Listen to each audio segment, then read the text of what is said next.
అందరికీ నమస్కారం. నా పేరు ఆర్కుందనుక. నేను అరవింద హై స్కూల్ సిబిఎస్ఈలో 8వ తరగతి చదువుతున్నాను. మా నాన్న పేరు ఆర్ సుకుమార్ రెడ్డి. నా డేట్ ఆఫ్ బర్త్ ఏప్రిల్ 16, 2013. ఈరోజు నేను మీ అందరికీ ఒక తెలుగు కథ చెప్పబోతున్నాను. కథ పేరు బీర్బల్ తెలివి. ఒకరోజు అక్బర్ బీర్బల్తో ఇలా అన్నాడు: బీర్బల్, నేను నీకు ఒకటి బహుమతిగా ఇస్తాను. నువ్వు దాన్ని ఖచ్చితంగా తింటావు కదా? బీర్బల్ వినయంగా: ప్రభు, మీరు దయతో ఏమిచ్చినా నేను ఖచ్చితంగా తింటాను, దాంట్లో సందేహం ఏమీ లేదు అని చెప్పాడు. అప్పుడు అక్బర్ మళ్ళీ హెచ్చరించాడు: చూడు బీర్బల్, నువ్వు కానీ నేను నీకు బహుమతిగా ఇచ్చింది తినకపోతే నా అంత కోపం ఇంకెవరికీ రాదు చెప్తున్నా. అప్పుడు బీర్బల్ అన్నాడు: ప్రభు, నేను ఇచ్చిన మాటని తప్పను.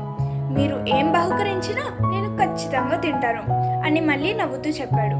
అప్పుడు అక్బర్ లోపలే నవ్వుకుంటూ సేవకుడిని పంపించి ఒక కోడిని తీసుకొచ్చాడు.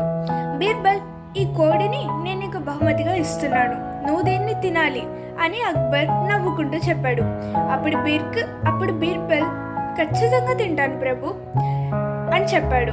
అప్పుడు అక్బర్కి ఏమీ అర్థం కాలేదు, చాలా ఆశ్చర్యపోయాడు. అదేంటి బీర్బల్, నువ్వు బ్రాహ్మణుడివి కదా, మరి కోడిని ఎలా తింటావు అని అడిగాడు. అప్పుడు బీర్బల్ అన్నాడు: నిజమే ప్రభు, నేను బ్రాహ్మణుడిని, నేను కోడిని తినకూడదు, అందుకే నేను కోడిని బజార్లో అమ్ముకొని మరీ తింటాను అని చెప్పాడు. బీర్బల్ తెలివికి, తన సమయస్ఫూర్తికి అక్బర్ ఎంతో మెచ్చుకున్నాడు. ఈసారి బీర్బల్కి బోలెడన్ని బంగారు నాణాలు మరియు వజ్రాలు, రత్నాలు బహుమతిగా బహుకరించాడు. ధన్యవాదాలు.